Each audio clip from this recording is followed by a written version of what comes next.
Hello and welcome everyone. कैसे हैं आप लोग? उम्मीद है अच्छे होंगे।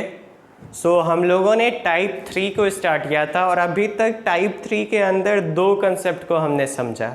पहला कंसेप्ट क्या था कि how to find transpose of any matrix. अगर कोई मैट्रिक्स दिया हुआ है तो उसका ट्रांसपोज कैसे निकालना है, इसको हमने समझा था।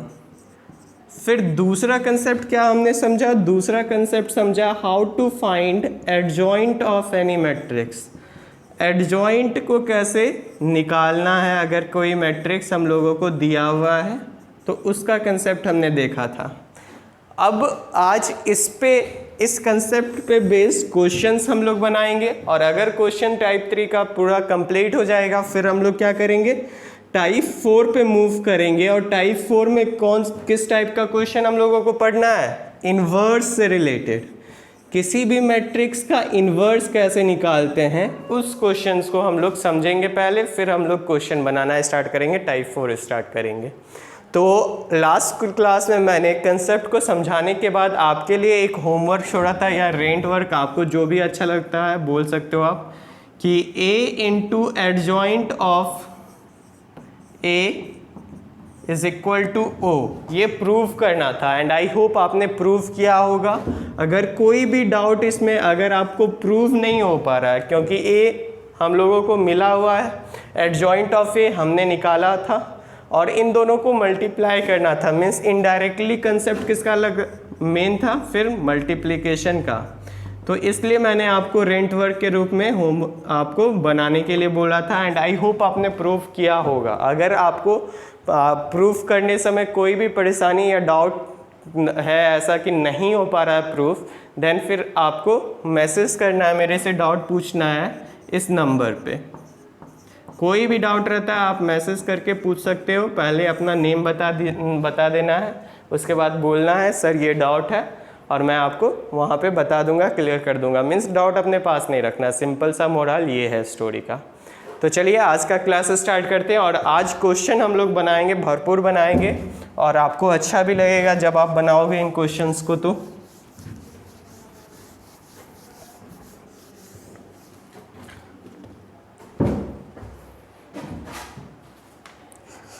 टाइप 3 के क्वेश्चन नंबर 3 तक हमने डिस्कस किया था।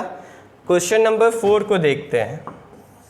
क्वेश्चन नंबर 4 क्या है? If a is equal to 1 4 2 5 3 6 and b is equal to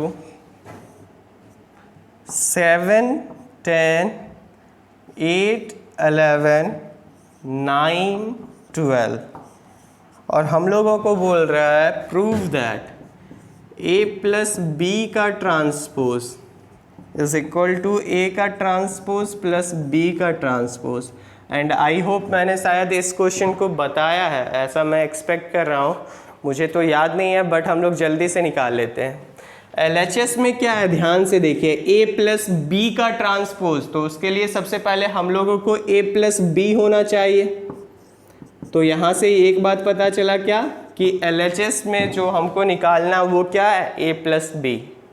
RHS पे ध्यान दीजिए, RHS पे क्या है कि a transpose plus b transpose को ऐड करना है, और हम लोगों को पहले से ही a मैट्रिक्स और b मैट्रिक्स दिया हुआ है। मतलब हमारा काम आधा हो चुका है, आधा क्या करना है, ट्रांसपोज निकालने के बाद दोनों को ऐड करना है और प्रूफ करना है दोनों बराबर हैं। तो जल्दी से पहले a प्लस बी हम लोग निकालते हैं। तो a प्लस बी, अब आपका आई होप आपको ये operation of matrices means multiply करना, ऐड करना दो मैट्रिक्स को, इन सारे में प्रॉब्लम नहीं होना चाहिए। अगर फिर भी प्रॉब्लम आ रहा है फिर बहुत ही बड़ी समस्या है, आपको और मेहनत करने का ज़रूरत है। देखिए ध्यान से, ये क्या हो जाएगा, 1 plus 7 that is 8, 2 plus 8 10, 3 plus 9 12, 4 plus 10 14, 5 plus 10 15, 6 plus 12 18। सो हम लोगों को a प्लस बी मिल गया। अब LHS में क्या था, ध्यान से देखिए, LHS में हम लोगों को a प्लस बी नहीं था, a प्लस बी का ट्रांसपोज था। तो a प्लस बी अगर हम लोगों को मिला हुआ है, a प्लस बी हम लोगों को क्या आया है, 8 14 10 15 12 18। तो ध्यान से बताइए a प्लस बी का ट्रांसपोज क्या हो जाएगा। मैंने ट्रांसपोज का कंसेप्ट क्या आपको बताया था, आपको सिर्फ रो को पकड़ना है, उसको कॉलम में कन्वर्ट कर देना है। तो फर्स्ट रो को टेक आउट करिए, फर्स्ट रो में क्या कितने एलिमेंट हैं, 8 10 12, उसको फर्स्ट कॉलम बना दीजिए। तो फर्स्ट कॉलम क्या हो जाएगा, 8 10 12। सेकेंड रो को टेक आउट करिए, उसको सेकेंड कॉलम बना दीजिए। सेकेंड रो में क्या है, ध्यान से देखिए, 14 15 18। तो सेकेंड कॉलम हमारा क्या हो जाएगा, 14 15 18। सो ये हमारा LHS में a प्लस बी का ट्रांसपोज आ गया है। अब RHS में जो बोल रहा है वो ऑपरेशन करते हैं। RHS में क्या बोल रहा है कि A transpose plus B transpose को ऐड करिए। तो उसके लिए पहले हम लोगों को A ट्रांसपोज होना जरूरी है। तो A ट्रांसपोज क्या होगा, ध्यान से देखिए, अगर A मैट्रिक्स ये है तो सिंपली हम क्या करेंगे, रो को कॉलम में कन्वर्ट करेंगे। बस इतना सा कंसेप्ट याद रखना है। तो A का ट्रांसपोज निकालना है। ध्यान से देखिए, A मैट्रिक्स को देखिए, उसके फर्स्ट रो को कैच कीजिए। फर्स्ट रो में कितने एलिमेंट हैं, 3 एलिमेंट हैं। कौन कौन, 1 2 3। उसको फर्स्ट कॉलम में कन्वर्ट कर दीजिए, 1 2 3। सेकेंड रो को टेक आउट करिए, उसको सेकेंड कॉलम में कन्वर्ट कर दीजिए। क्या हो जाएगा, 4 5 6। तो ये हमारा A ट्रांसपोज है। बट काम अभी A ट्रांसपोज से भी नहीं बनेगा, हम लोगों को B ट्रांसपोज भी चाहिए। तो B मैट्रिक्स पे ध्यान देते हैं। B मैट्रिक्स का फर्स्ट रो में कौन कौन से एलिमेंट है, 7 8 9। तो B ट्रांसपोज का पहला कॉलम का एलिमेंट क्या हो जाएगा, 7 8 9। फिर क्या है, 10 11 12। तो वो सेकेंड कॉलम बन जाएगा, सेकेंड रो है तो। और अब सिंपली ऐड करेंगे, क्या हो जाएगा, ध्यान से देखिए, 7 + 1 8, 4 + 10 14, 2 + 8 10, 5 + 11 16, 3 + 9 12, 6 + 12 18। क्या दोनों वैल्यू सेम आ रहा है, चेक कीजिए, A प्लस बी का ट्रांसपोज का और A transpose plus B transpose का। 8 14 फर्स्ट रो में है, 8 14 फर्स्ट रो में है, 10 15 सेकेंड रो में है, 10 16 यहाँ पे आ रहा है। मीन्स कोई दिक्कत हुआ है कहीं पे, एक बार हम लोग चेक कर लेते हैं अच्छे से। 8 10 12 14 15 16 15। A प्लस बी हम लोगों को क्या आ गया, 7 + 1 8, 8 + 2 10, 9 + 3 12, 4 + 10 14, 5 + 10 15, 6 + 12 18। क्लियर है। तो A प्लस बी, यहाँ पे ध्यान से देखिए 10 11 12 था, तो हमने यहाँ पे एक मिस्टेक कर दिया, यहाँ पे ये क्या हो जाएगा 16। तो अब ट्रांसपोज जो हम लोगों को आएगा वो क्या आएगा, 15 के जगह सिर्फ 16 कर देना है। तो देखिए अब मैच कीजिए, 8 14 8 14, 10 16 10 16, 12 18 12 18।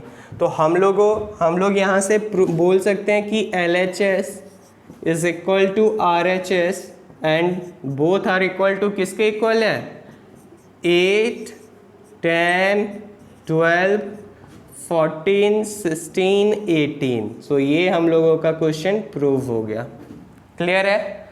एंड आई होप आप समझ पाए होंगे। यहाँ पे सिर्फ बेसिक कंसेप्ट जो था वो बहुत ही लिमिटेड है, बट क्वेश्चंस यहाँ पे आपको वैल्यू अलग अलग दिया है। कंसेप्ट वही है कि कैसे दो मैट्रिक्स को ऐड करना है, कैसे डिफरेंस निकालना है, मल्टीप्लाई कैसे करना है। तो उन सारे क्वेश्चंस का कंसेप्ट सेम है, बट वैल्यू अलग अलग दिया हुआ है। तो थोड़ा सा कैलकुलेटिव पार्ट जो है यहाँ पे आपको बहुत ही ध्यान से करना है। मैंने आपको पहले ही बोला ये सब आपको ध्यान रखना है। चलिए नेक्स्ट क्वेश्चन देखते हैं। टाइप 3 का क्वेश्चन नंबर 4 हो गया। क्वेश्चन नंबर 5 मज़ेदार है। क्या है? एडजॉइंट निकालना है, लास्ट क्लास का रिवीजन। बोल रहा है अगर कोई मैट्रिक्स ए है जिसका एलिमेंट क्या है 1 2 3 2 3 3 3 2 4, तो क्वेश्चन हम लोगों से बोला है फाइंड एडजॉइंट ऑफ ए। एकदम दिमाग में सेटअप बनाना है। कैसे याद करना है? ध्यान दीजिए।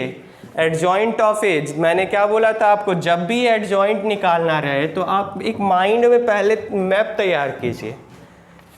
यहाँ पे क्योंकि इनडायरेक्टली तो हम लोगों को कोफैक्टर निकाल के वहाँ पे क्या रखना है, कोफैक्टर से एक मैट्रिक्स तैयार करना है। तो हम लोग पहले ही अपनी कन्वीनियंस के लिए क्या करते हैं, एक मैट्रिक्स तैयार करते हैं।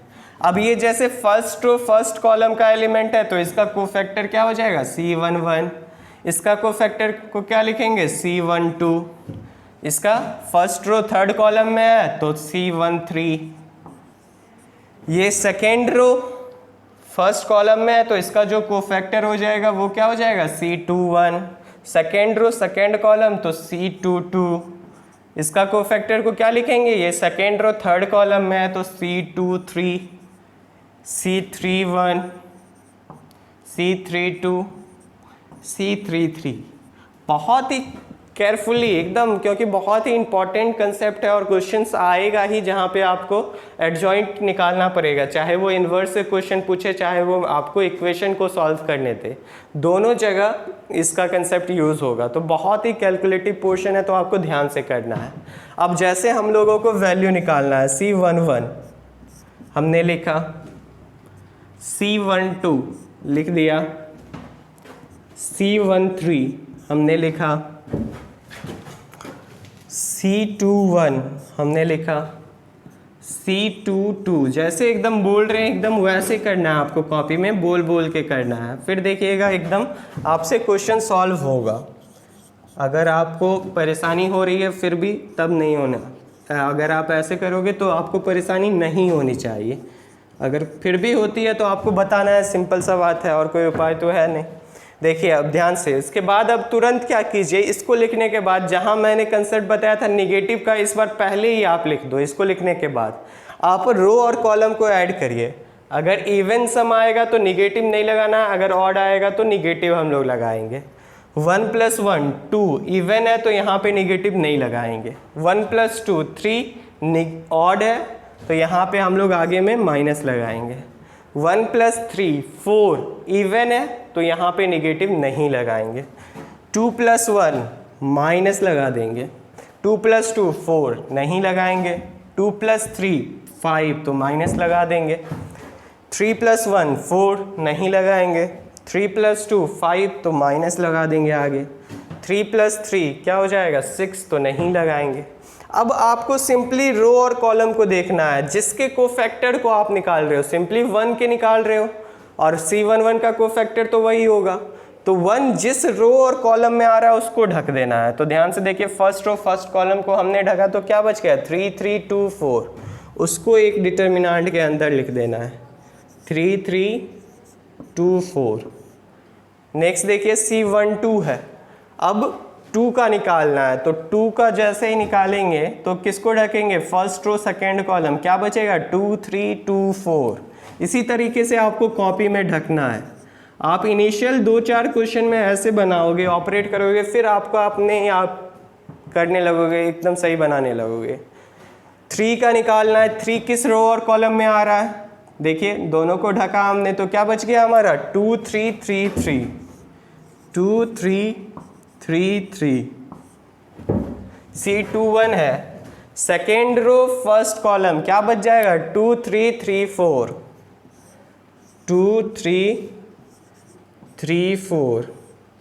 C3 है, सेकेंड रो सेकेंड कॉलम क्या बच जाएगा 1 3 3 4।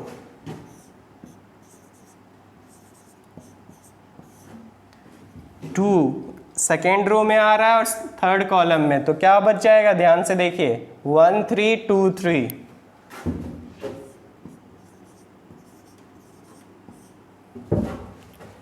3 का कोफैक्टर निकालना है, किस रो और किस कॉलम में आ रहा है, दोनों को ढकेंगे, क्या बच जाएगा 2 3 3 2।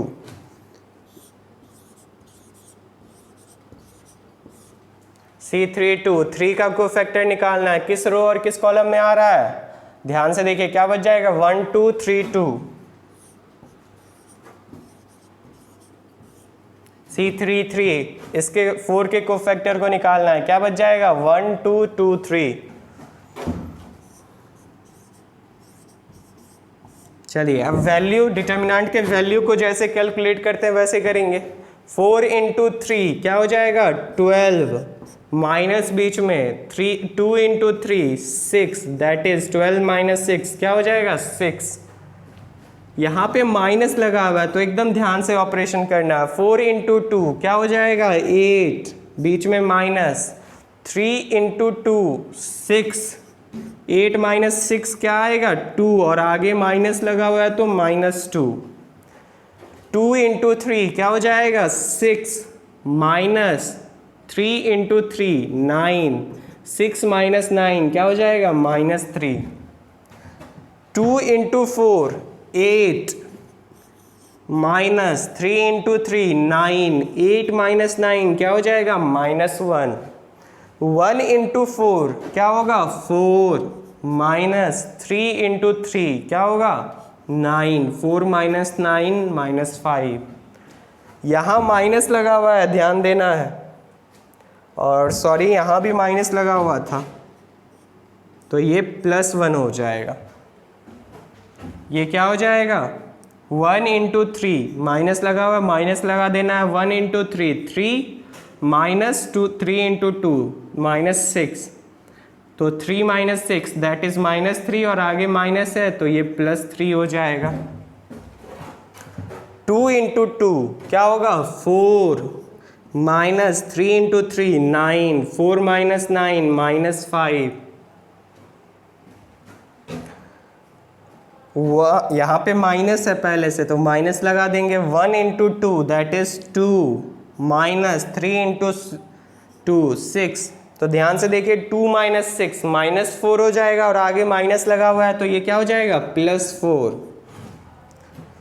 1 into 3 3 minus 2 into 2 4 that is -1। तो अब हर एक एलिमेंट का कोफैक्टर निकल गया है, तो हम लोगों को सिर्फ क्या करना है, एक नया मैट्रिक्स तैयार करना है जिसमें कोफैक्टर को, एलिमेंट के कोफैक्टर को एलिमेंट के रूप में लिखना है। तो ध्यान से देखिए यहाँ पे C11 यही जो मैट्रिक्स है जो आउटले हमने पहले तैयार किया था, अब वहाँ पे सिर्फ वैल्यू को पुट करेंगे।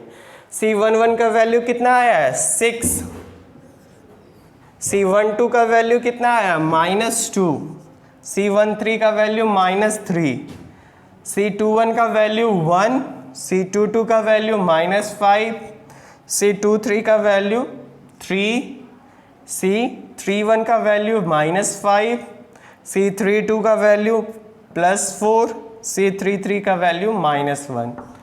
सो आप लोग एक बार फिर से अपने कॉपी में समझ के, इसलिए मैंने बोला आपको 2 कॉपी रखना है, क्लियर है। तो ये हमारा था, नया मैट्रिक्स तैयार हुआ, लेकिन हम लोगों को पूछा था एडजॉइंट ऑफ ए।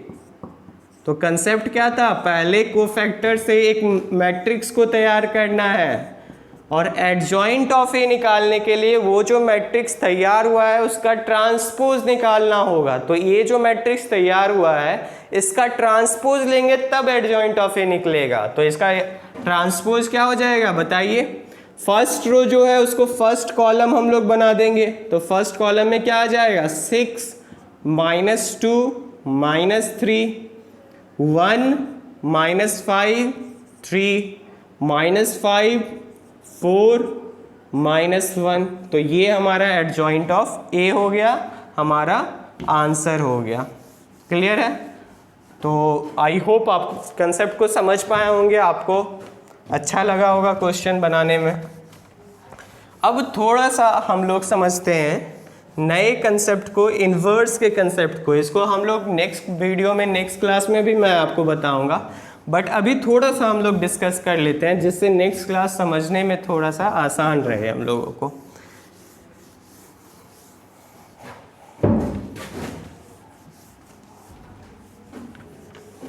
अब समझिए क्वेश्चन को थोड़ा सा।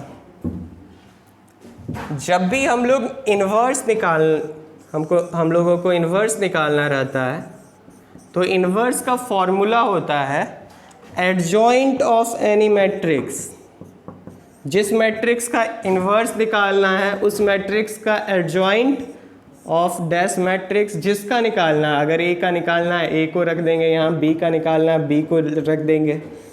तो सिंपल सा कंसेप्ट क्या, एक मैट्रिक्स आपको दिया रहेगा और आपको क्वेश्चन में ए इन्वर्स, अगर ए दिया हुआ है तो कुछ ऐसे पूछेगा, अगर बी दिया हुआ है तो ऐसे पूछेगा। इसको बोलते हैं A inverse, B inverse.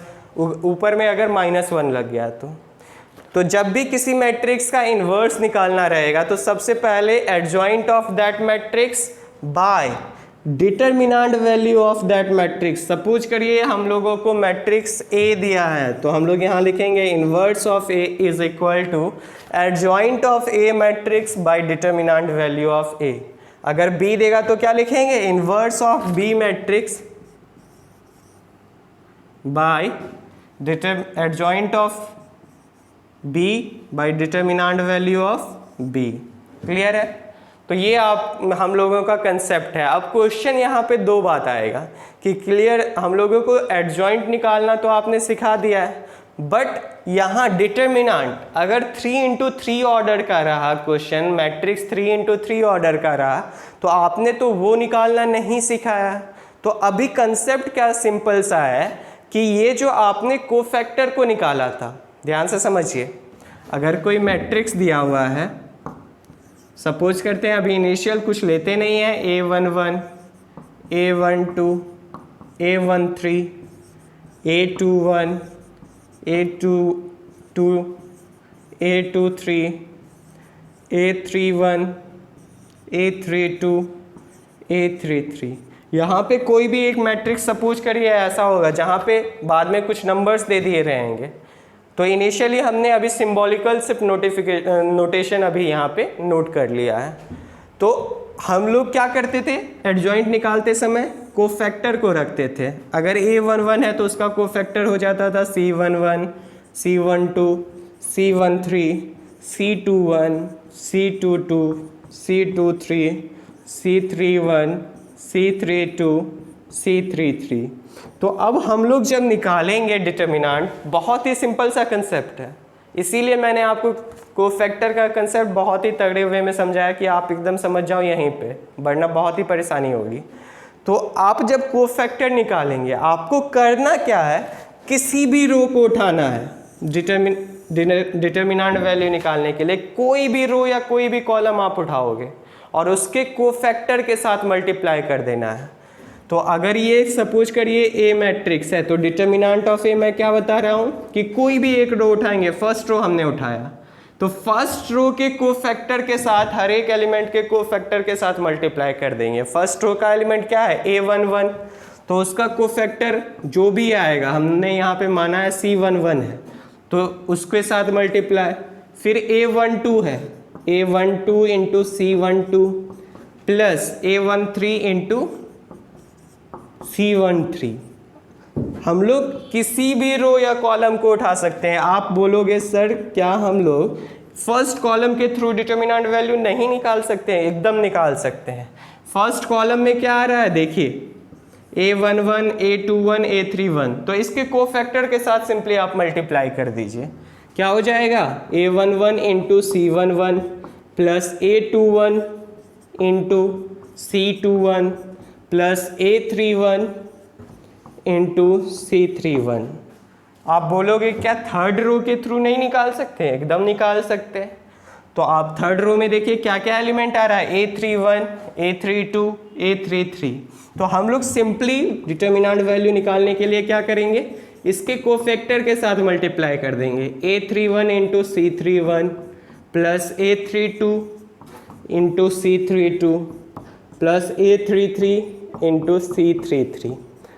So I hope आप समझ पाए होंगे। और नेक्स्ट क्लास जो हम लोग स्टार्ट करेंगे यहीं से स्टार्ट करेंगे और आपको फिर से मैं ये कंसेप्ट समझाऊंगा डिटरमिनेंट कैसे निकालते हैं। अगर आप समझे होंगे तो उसको आप स्किप कर सकते हो, वहाँ पे आगे कर सकते हो। तो तो आज यहीं तक रहने देते हैं। आई होप आपको मज़ा आया हो, आपको समझ में आ रहा होगा। फिर भी आप मैसेज करेंगे जो नंबर पे दिया गया है। अगर आपको कोई भी डाउट हो तो या तो आप ऐप में क्लियर करिए या आप मैसेज करिए, आपको तो नंबर भी प्रोवाइड करवाया गया है जिससे आपको कोई डाउट ना रहे। क्लियर है? सिर्फ आपको क्या करना है, अपने वहाँ पे नाम बताना है, उसके बाद फिर क्वेश्चन को क्लियर कर लेना है। सो आज यहीं तक रहने देते हैं। टेक केयर, हम लोग फिर मिलेंगे। बाय।